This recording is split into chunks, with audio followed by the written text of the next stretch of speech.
बिस्मिल्लाहिर्रहमानिर्रहीम। Lecture number 23 है हमारा। इसमें हम डिफरेंट जो मॉडल्स हैं मोटिवेशन के हवाले से उनको डिस्कस करेंगे और डिफरेंट टाइप्स ऑफ नीड्स जो हैं उस हवाले से जो है हम डिस्कस करेंगे। जो हमारा लास्ट लेक्चर था, लेक्चर नंबर 22, उसमें Abraham Maslow's hierarchy of need model जो था वो डिस्कस किया गया था, जिसको मैं समराइज करना चाहूँगी यहाँ पे दोबारा।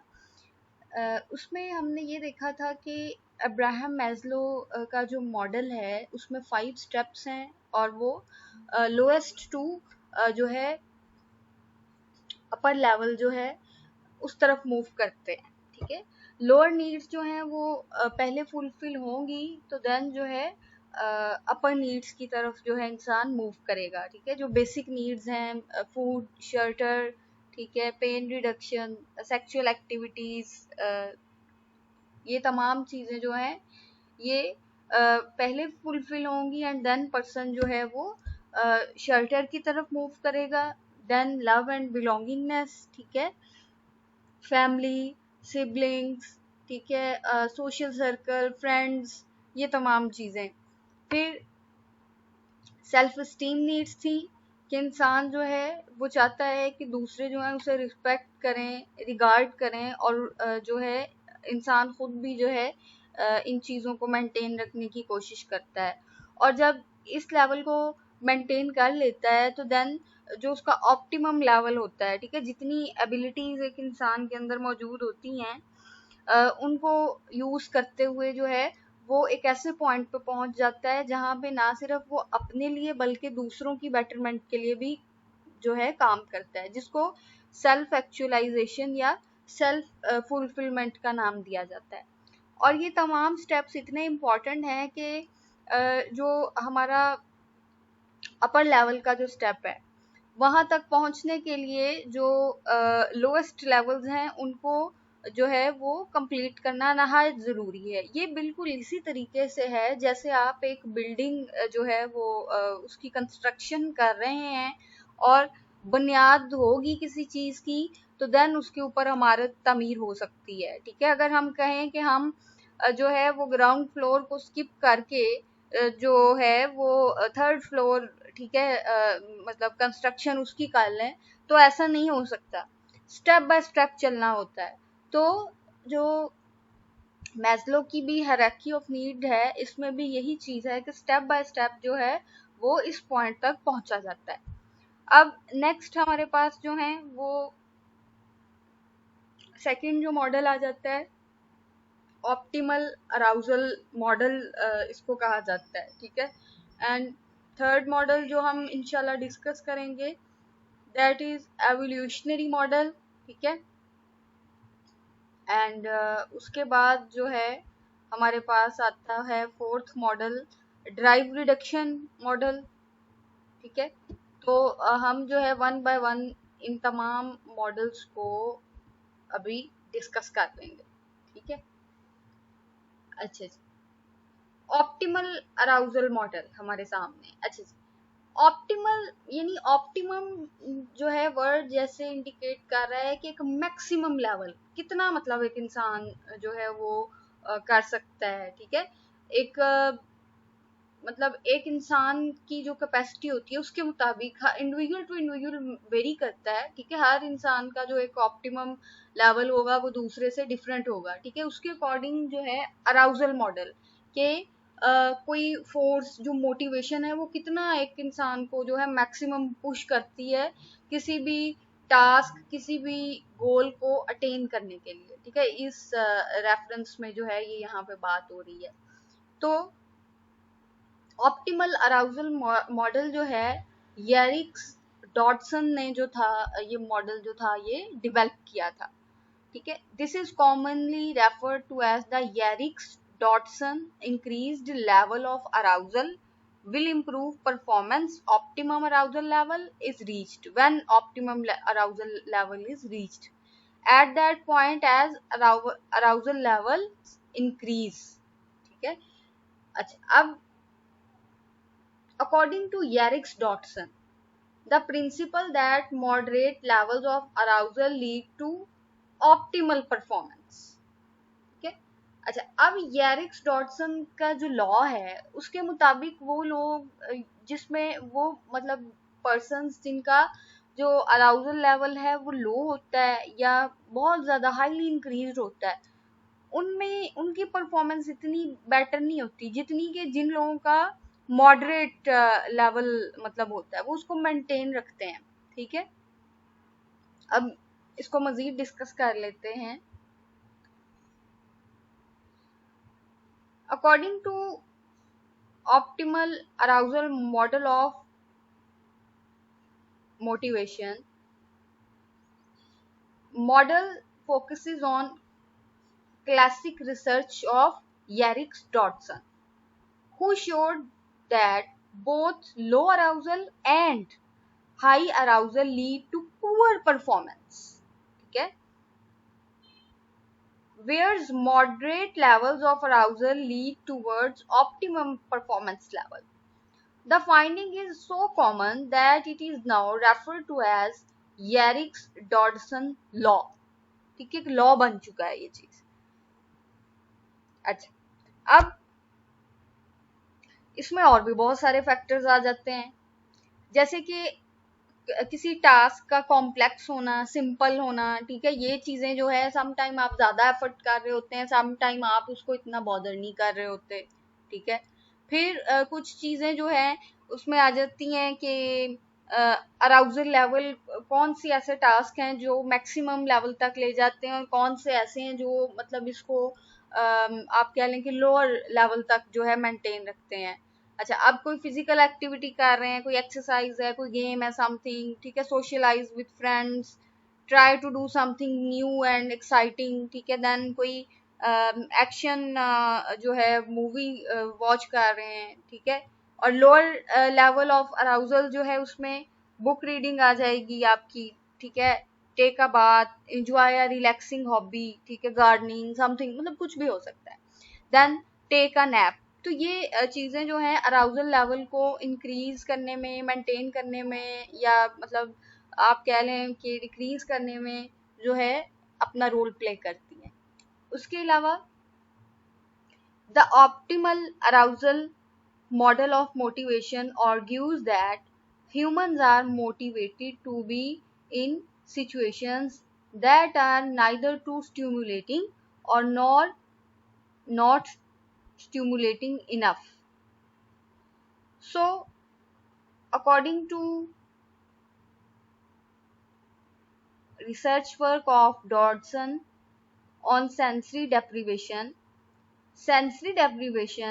reach involves having a person lie down on a bed or in a sensory deprivation saltwater tank. Classic research from 1950s demonstrated that people could not remain in sensory deprivation for more than 2 to 3 days, even if they were paid double their daily wages for each day they remained in the tank.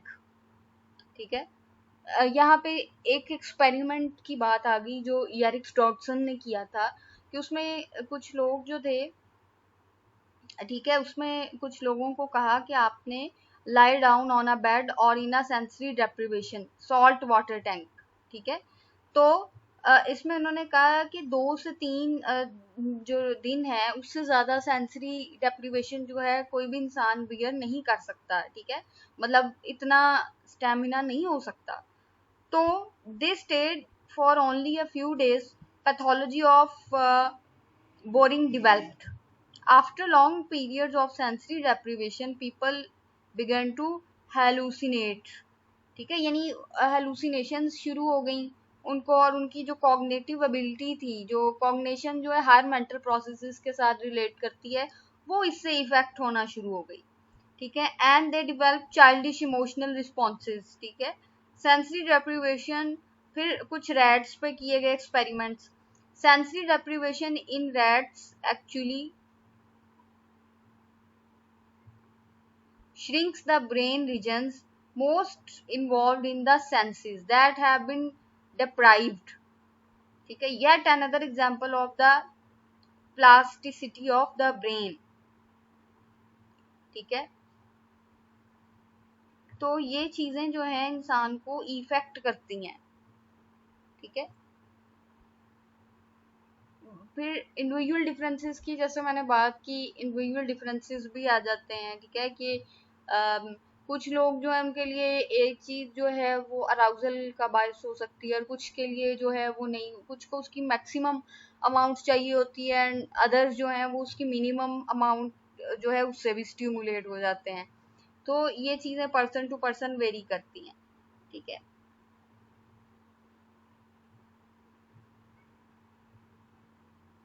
Basically जो है इन्होंने मतलब यही इस पे focus किया है कि जब आप अराउजल लेवल बहुत ज़्यादा हाई होगा या बहुत ज़्यादा डिक्रीज होगा, दोनों सूरतों में परफॉर्मेंस जो है वो अच्छी नहीं होगी। मॉडरेट लेवल जो है उसको इन्होंने कंसिडर किया है, उस पर फोकस किया है, ठीक है। यहाँ इन्होंने जो एग्जाम्पल कोट किया है आपके कोर्स के हवाले से जो बुक में है, उसमें उन्होंने स्लीप का और जो है एक्साइटमेंट, हाईली एक्साइटेड और एंशियस होने का जो है वो एक उसको कंपेयर किया है कर्व के थ्रू, कि जब आप बहुत ज़्यादा स्लीपी हो, मतलब जब इंसान नींद में होता है तो उसकी जो फंक्शनिंग है वो बड़ी लो होती है, टेंशन पे करने का, किसी चीज़ पे फोकस करने का जो होता है पॉइंट, वो बड़ा मतलब डिक्रीज कर जाता है। और जब बहुत ज़्यादा एक्साइटेड होता है तो तब भी ये चीज़ जो है ये सामने आती है। तो ये दोनों सूरतें जो हैं ये मतलब हार्मफुल हो सकती हैं, परफॉर्मेंस के हवाले से इफेक्ट कर सकती हैं, इम्पेयर कर सकती हैं। सो मॉडरेट लेवल जो है वो यहाँ पे जो है रिक्वायर्ड है, ठीक है। परफॉर्मेंस है लो एंड हाई, ठीक है। अराउजल लेवल ऑप्टिमम लेवल, अगर ओवर स्टिमुलेशन होगी, पैनिक होगा तब भी प्रॉब्लमेटिक है, ठीक है। अगर होगा कोमा में होगा या आप कह सकते हैं कि स्लीपी कंडीशन में है, देन तब भी जो है परफॉर्मेंस जो है वो इफेक्ट होगी। तो according to Yerkes Dodson law, the principle that moderate levels of arousal lead to optimal performance, ठीक है। अच्छा, अब इसमें ये एक एक दो एग्जांपल्स मैंने ऐड की थी, इस हवाले से भी हम इन्हें देख लेते हैं।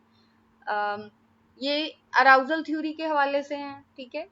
इसमें आप देख सकते हैं कि एक तरफ एक पर्सन है, ठीक है, बोरिंग फील कर रहा है और उसमें दो कंडीशंस हैं, एक बाइसाइकिल राइड की एंड दूसरी रोलर कोस्टर की। तो people have slightly different optimal levels of arousal, ठीक है। For some people optimal level of excitement might be going for a bike ride, for others it might be a roller coaster, ठीक है। तो person to person, situation to situation, time to time ये चीजें very करती हैं, ठीक है। अब दूसरी तरफ आपकी जो कोर्स पैक है, जो आपकी बुक है, उससे रिलेटेड एग्जांपल है कि वो पर्सन ड्राइव कर रहा है, ठीक है, ड्राइव करना चाह रहा है या ड्राइव कर रहा है, अलर्ट एंड काम। जब बहुत ज्यादा अलर्ट होता है पर्सन तब क्या होता है, सिंपैथेटिक नर्वस सिस्टम जो है वो एक्टिवेट हो जाता है, और बहुत ज्यादा रिलैक्सिंग स्टेट में होगा तो पैरासिम्पैथेटिक जो है वो एक्टिवेट हो जाएगा। सो इसमें कर्व को आप देख सकते हैं, जैसे हम अपने स्टैटिस्टिक्स में करते हैं कि जीरो हमारे पास दरमियान में आ जाता है, एक तरफ पॉजिटिव पॉइंट होते हैं और दूसरी तरफ नेगेटिव होते हैं, ठीक है। डेविएशन का फैक्टर आ जाता है कि जो जीरो से जो है एक साइड पे, लेफ्ट साइड पे जाएंगे तो माइनस में चले जाएंगे, और अगर जो है राइट साइड पे जाएंगे तो पॉजिटिव में लाइक करेंगे। अच्छा, अब people who do not want zero stress and do not want a stress overload, because optimal human performance happens when experience a little bit of stress, ठीक है। अच्छा, अब ये ऑप्टिमम रेंज कौन सी है, मॉडरेट वाली, ठीक है। एक तरफ क्या है, फटीग है, दूसरी तरफ क्या है, ओवरलोड है, इनअटेंशन, एक्टिव डिस्ट्रैक्शन, एंड दरमियान में क्या है, ऑप्टिमल रेंज, ठीक है, जो एक मॉडरेट लेवल है। तो इस तरीके से जो है जो ऑप्टिमल अराउजल थ्योरी है वो अकॉर्डिंग टू यैरिक्स डॉटसन वर्क करती है, ठीक है, कि दरमियानी स्टेट में होना चाहिए। अच्छा, थर्ड हमारे पास जो है ये है एवोल्यूशनरी मॉडल, ठीक है। एवोल्यूशनरी मॉडल एवोल्यूशन के पर्सपेक्टिव से, ठीक है, यानी इसका ताल्लुक बायोलॉजी और हेरिडिटी के साथ है, ठीक है। जैसे इफ यू रिमेम्बर जो हमारे स्टार्ट के लेक्चर्स थे, जिसमें फर्स्ट चैप्टर में हमने एवोल्यूशनरी थ्योरी के बारे में डिस्कस किया था चार्ल्स डार्विन के हवाले से, जिसमें जिराफ से रिलेटेड एग्जांपल्स थी, लॉन्ग नेक एंड शॉर्ट नेक की। फिर कुछ ऐसी चीजें थी जिनको अडेप्ट कर लेने से नेचुरल सिलेक्शन का प्रोसेस था, ठीक है।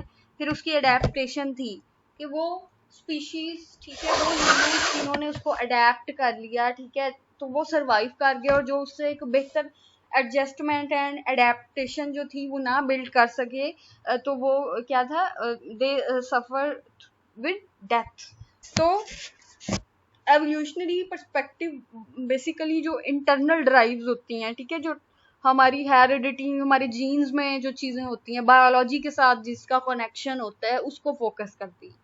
सो evolutionary psychology states that genetic mutations are capable of altering not only physical traits but also behavioral traits. All animals, including humans, act in ways that improve their reproductive success. This results in social processes that maximize genetic fitness. According to evolutionary theory, those who are the most fit are the most likely to survive.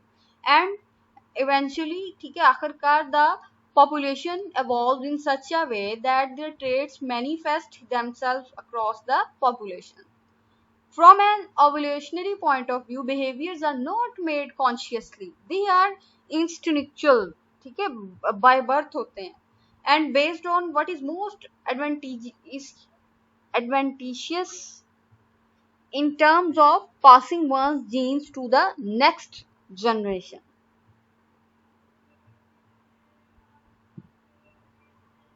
According to William James, important contributor to early researchers into motivation, and the theorized that behavior was driven by a number of instincts that aid survival.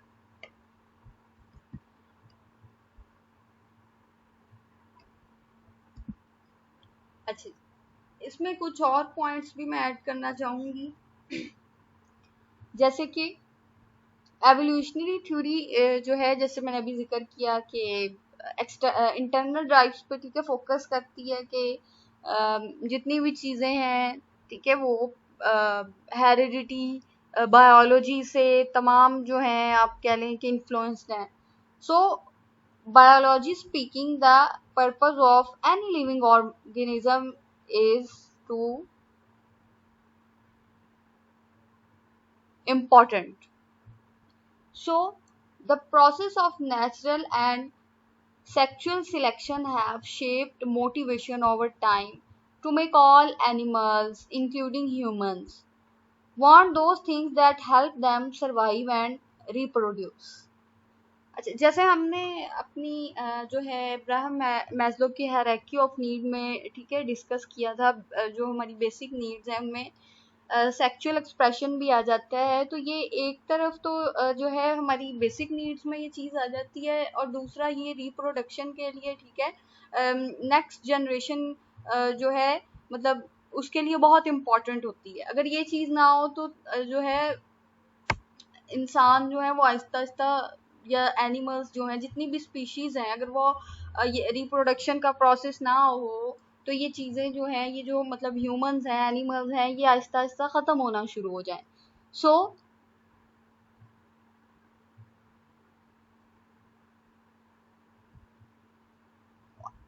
the major motives all involve basic survival and reproduction needs and drives: hunger, thirst, body temperature regulation, oxygen, sexual expressions.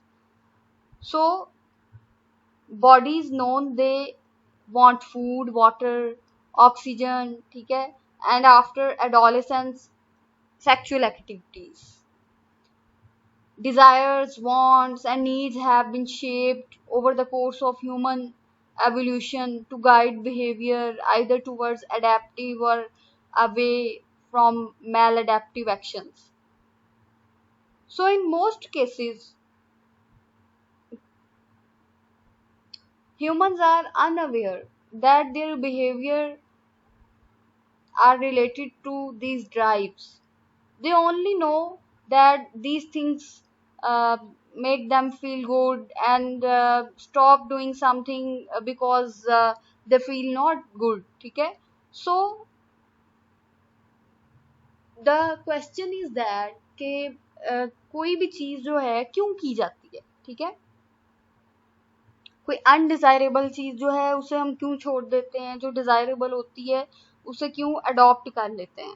ठीक है, तो it is all due to evolutionary model. ठीक है, हमारी जो biology है, ठीक है, जो हेरिडिटी है, जो जीनेटिक्स है, वो इन चीज़ों को जो है वो मेंटेन कर रही होती है, इन चीज़ों पे फोकस कर रही होती है, फोर्स कर रही होती है. ये चीज़ें अनकॉन्शियसली हो रही होती हैं, इंस्टिंक्ट्स होती हैं, बाय बर्थ जो है मौजूद होती हैं इंसान में.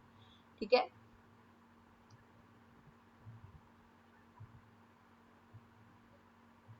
तो it is all about evolutionary model of motivation. ठीक है, देन इसके बाद जो हमारे पास फोर्थ मॉडल आता है और लास्ट मॉडल जो आता है दैट इज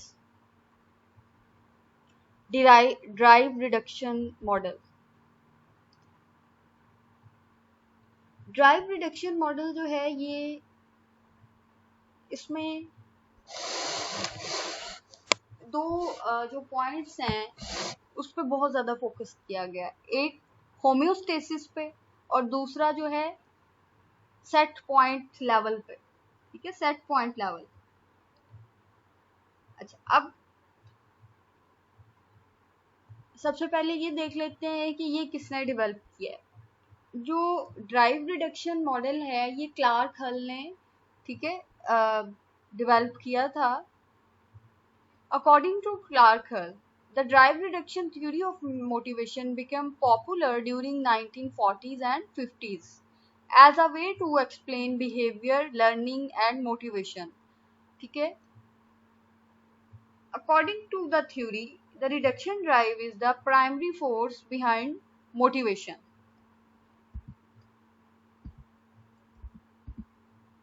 अभी इसको हम मजीद डिस्कस कर लेते हैं.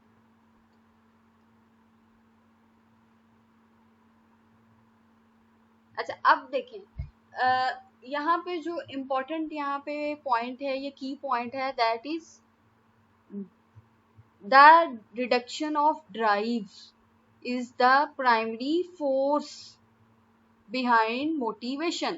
ठीक है, ये इस मॉडल का की पॉइंट है. अच्छा, अब सपोज आपको नीड मतलब है एक आपकी बॉडी में एक इम्बैलेंस क्रिएट हो गया. ठीक है, होम्योस्टेसिस जो था वो आपका इम्बैलेंस हो गया. होम्योस्टेसिस क्या है, हमने स्टार्ट में इस चैप्टर के डिस्कस किया था. होम्योस्टेसिस जो है it is the balance of the body. ठीक है, जो फिजियोलॉजिकल नीड्स हैं इंसान की, ठीक है, जितनी भी हैं, बायोलॉजिकल नीड्स भी जिसको हम क्या देते हैं, ठीक है, जिसमें हंगर, थर्स्ट, स्लीप, ठीक है, temperature regulation, pain reduction, sexual expression, oxygen, तमाम चीजें आ जाती हैं. जब इनमें एक बिगाड़ पैदा हो जाता है तो होम्योस्टेसिस जो है वो इम्बैलेंस हो जाता है. ठीक है, अब अगर आपने एक काफी टाइम से जो है खाना नहीं खाया, आप वर्किंग कर रहे हो तो एक टाइम ऐसा आएगा आपकी एनर्जी बिल्कुल जीरो हो जाएगी, आप गिर जाएंगे. तो उससे क्या होगा, आपकी बॉडी जो है उसमें इम्बैलेंस क्रिएट हो गया. ठीक है, इम्बैलेंस क्रिएट हो गया है, तो अब आपको जो है वो खाना खाने की जरूरत है. You need food so that you get some energy. ठीक है, आप एनर्जी जो है वो मतलब लेंगे एंड देन जो है अपना होम्योस्टेसिस लेवल जो है उसको दोबारा से रिस्टोर करेंगे, मेंटेन करेंगे. ठीक है, तो जो आप जो है उस हंगर के नतीजे में या उस एनर्जी के डाउन होने की सूरत में जो आप जाएंगे, फूड लेंगे, उसको देन खाएंगे और अपनी एनर्जी रिस्टोर करेंगे और आपका जो बॉडी का जो बैलेंस है वो भी रिस्टोर हो जाएगा। That is the reduction of drive, ठीक है। That is the primary force behind motivation. अब इसको मजीद डिस्कस कर लेते हैं और देन बाद में जो है और एग्जांपल्स भी इसमें जो है ऐड कर लेते हैं। अच्छा जी,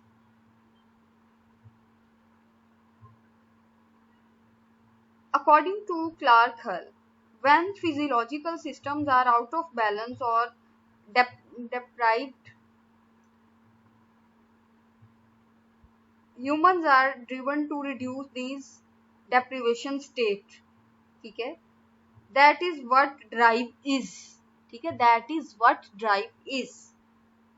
The perceived internal state of tension that arises when bodies are lacking in some basic physiological capacity. Central to drive reduction is the idea of maintaining physiological balance or homeostasis. So हम कह सकते हैं the process by which all organisms work to maintain physiological equilibrium or balance around an optimum set level, that is called homeostasis. The term implies that all organisms are motivated to maintain physiological equilibrium around an optimal set point, ठीक है। अच्छा, अब set point क्या है? अब देखिए हर इंसान की डिफरेंट कैपेसिटी है। कुछ जो है वो उनको ज्यादा भूख लगती है, कुछ को कम लगती है। तो एक सेट पॉइंट होता है, जब वहां तक हम पहुंच जाते हैं तो हम उसके बाद जो है खाने से हाथ खींच लेते हैं, हम मजीद खाना नहीं खा रहे होते। या अगर मतलब पानी है तो हम उससे ज्यादा मजीद पानी जो है वो नहीं पीते।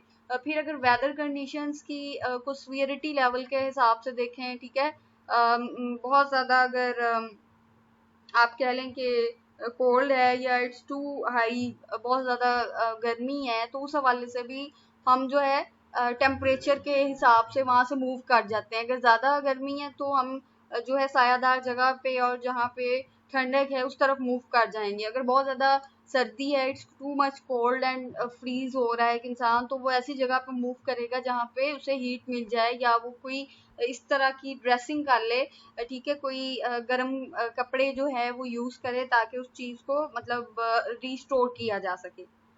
सो the ideal fixed setting of a particular physiological system such as internal body temperature, ठीक है, टेम्परेचर भी हो सकता है, हंगर हो सकती है, थर्स्ट हो सकती है। सो humans have set points for hunger, thirst, respiration and many other drives. For example, compare the normal human body temperature of 98.6 Fahrenheit to a thermostat that is set to keep a temperature in a room constant, ठीक है। अब इसको वही बात कि जो अभी मैंने डिस्कस की, इस एग्जाम्पल के अकॉर्डिंग जो है आप मतलब इसको इसमें फिट कर सकते हैं कि अगर टेम्परेचर एक जगह का हाई है, एक जगह का कम है, और मतलब अकॉर्डिंग टू वेदर कंडीशंस, अगर हाई टेम्परेचर है तो हम लो की तरफ मूव कर जाएंगे, ठीक है, मतलब समर है। एंड अगर विंटर्स है तो टेम्परेचर बहुत डाउन है तो देन जो है हम जहाँ पे हाई थोड़ा टेम्परेचर होगा, जहाँ पे जो है पहुँच के आपको लगेगा कि आपकी जो बॉडी है वो एक बैलेंस्ड स्टेट में है, तो वहाँ पे मूव कर जाएंगे। तो ड्राइव रिडक्शन मॉडल जो इस तरह से इन्फ्लुएंस करता है इंसान को, ठीक है। अच्छा, detectors in the brain stabilise the body's physiological state, ठीक है। अच्छा, ये जो मोटिव्स होते हैं, जैसे कि हमने जब ब्रेन का डिस्कस किया था स्ट्रक्चर, तो उसमें मैंने आपसे डिस्कस किया था कि जो हाइपोथैलेमस है वो जो है इस चीज को कर रहा होता है, ठीक है, जो मोटिव्स और इमोशंस जो होते हैं उसको कंट्रोल कर रहा होता है। तो जितनी भी ये चीजें हैं इनके मैसेजेस जो हैं कमी या मतलब आप कह लें कि एक सेट लेवल से अबव होने की सूरत में या डेफिशिएंसी होने की सूरत में ब्रेन तक जाते हैं एंड देन जो है उसके अकॉर्डिंग जो है हम कोई एक्शन जो है वो लेते हैं. So detectors in the brain stabilize the body's physiological and psychological state by comparing the current state. अच्छा, अब ये चीजें जो हैं बेशक फिजियोलॉजिकल है लेकिन ये हमें साइकोलॉजिकल भी इफेक्ट करती हैं, क्योंकि जब एक टेंशन की स्टेट में हम आ जाएंगे तो हम साइकोलॉजिकली भी इफेक्ट हो जाएंगे इस चीज से, और जब हम अपना वो लेवल रिस्टोर कर लेंगे तो हम साइकोलॉजिकली भी रिलैक्स हो जाएंगे. फिजियोलॉजिकली तो है ही है लेकिन as well as psychological too. अच्छा जी, for example blood sugar level, body fluids, ठीक है, उसमें जितने भी हमारी बॉडी में हार्मोन्स एंड मतलब जितनी भी इस तरह की केमिकल जो है एक्टिविटी होती है. Body temperature to a set point. If the body is far from the set point, ठीक है, अगर जो सेट पॉइंट जो है उससे काफी दूर है, the organism is motivated to correct the imbalance. For example, by seeking food or putting on a sweater, sensory feedback to the brain tells it when the set point has been achieved, ठीक है, and the brain then tells the body to stop doing that thing, ठीक है. So this feedback system keeps the body's physiological system at their ideal set point, ठीक है. तो मतलब जो एक सेट पॉइंट लेवल होता है उसके बाद जो है आप उस चीज को स्टॉप कर देते हो जब तक कि आपको दोबारा से उस चीज की डेफिशिएंसी जो है वो कमी जो है वो महसूस नहीं होती. आपको जब तक ये नहीं महसूस होता कि आप अपनी बॉडी का जो बैलेंस है, जो होम्योस्टेसिस है, उसको लूज कर रहे हैं. तो that is all about drive reduction theory या मॉडल. एंड हमने स्टार्ट में प्रोसेस पढ़ा था, if you remember, need, drive, incentive and effect. तो ड्राइव जो है ठीक है, ये पुश करती है, एक्शन एक इंसान मतलब लेता है, बिहेवियर शो करता है, ठीक है, उस अपनी इम्बैलेंस को, उस कमी को, उस चीज को जो है रिस्टोर करने के लिए, पूरा करने के लिए, फुलफिल करने के लिए. तो ड्राइव रिडक्शन थ्योरी जो है बाय क्लार्क हल इस तरीके से वर्क करती है. अच्छा, उसके बाद ये यहाँ पे हमारे जो 4 मॉडल्स थे जो हमने मोटिवेशन के हवाले से जिन्हें डिस्कस करना था, ये टॉपिक जो है यहाँ पे हमारा एंड होता है, वाइंड अप हो जाता है. देन जो हम नेक्स्ट डिस्कस करेंगे उसमें हमारे पास जो है नीड्स आ जाती हैं कुछ, ठीक है. वैसे तो मतलब काफी सारी नीड्स हैं, अगर जैसे मैंने स्टार्ट में आपसे डिस्कस किया था कि पेन रिडक्शन है, टेम्परेचर रेगुलेशन आ जाती है, ठीक है, ऑक्सीजन नीड है, sleep, shelter need, safety need, ठीक है, मैटरनल, ये तमाम चीजें जो हैं ये इसमें आ जाती हैं. लेकिन according to our course pack हमारे पास जो है 3 नीड्स जो हैं जिनको हम काफी डिटेल में जो है वो डिस्कस करेंगे, जिसमें सबसे पहले हमारे पास जो है वो hunger, the survival of the individual आ जाता है. अच्छा, अब इस चीज में हम देखेंगे कि व्हेन वी ईट, ठीक है, व्हेन वी ईट के एक इंसान को कब खाने की जरूरत होती है, क्या महसूस करता है, ठीक है, कि इस नीड को जो है पूरा करने की जो है कोशिश करता है, क्या मतलब फीलिंग्स होती हैं, क्या मतलब आप क्या लें कि एक कुछ क्लूज होते हैं जो इस तरफ मोटिवेट करते हैं. फिर इसमें कौन कौन से जो हैं फैक्टर्स मतलब आ जाते हैं, ठीक है, किस तरह से प्रोसेस होता है कि हम मतलब खाना खाते हैं, उसमें डिफरेंट किस्म के जो हैं वो पेप्टाइड्स होते हैं, ठीक है, जो कि हेल्प आउट करते हैं डाइजेस्ट करने में, किस तरह से वो एनर्जी में कन्वर्ट हो जाता है एंड देन उसको हम उस एनर्जी को यूज करते हैं, ठीक है.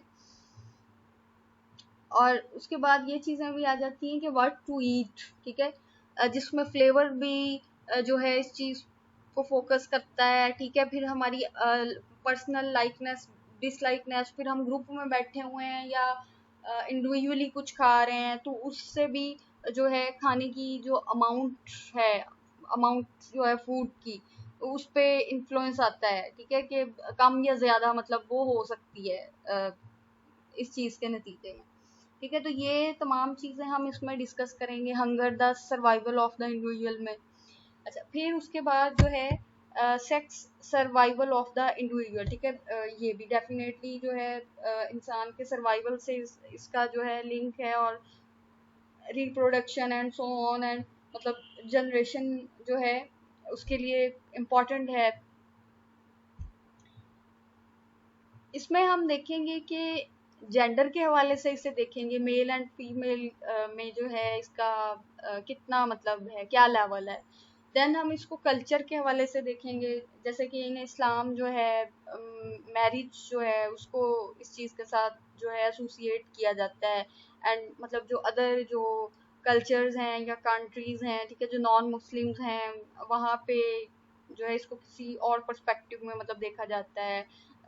कुछ जो हैं रिलीजन्स जैसे हैं उन्होंने अपना अपना एक मेथड जो है इसके साथ अटैच किया हुआ है, ठीक है, मतलब लेकिन कुछ जो है वो इस चीज़ को किसी भी आप कह लें रूल्स या बाउंड्रीज के साथ जो है कनेक्ट नहीं करते, वहाँ पे इसका एक्सप्रेशन जो है कुछ और तरीके से है, ठीक है। अच्छा, फिर gender and the drive for casual sex, ठीक है, इस हवाले से जो है हम इसको डिस्कस करेंगे। अच्छा जी, देन आ जाता है हमारे पास लास्ट जो है need to belong and exile. अच्छा, हमारा जो इंटरेक्शन है, ठीक है, अपनी फैमिली के साथ, फ्रेंड्स के साथ, फिर कोलीग्स एंड मतलब सोशल लेवल पे और अदर जो गैदरिंग्स हैं, ठीक है, एफिलिएशन, बिलोंगिंगनेस, वो हमें साइकोलॉजिकली किस तरह से स्ट्रॉन्ग करता है, ठीक है।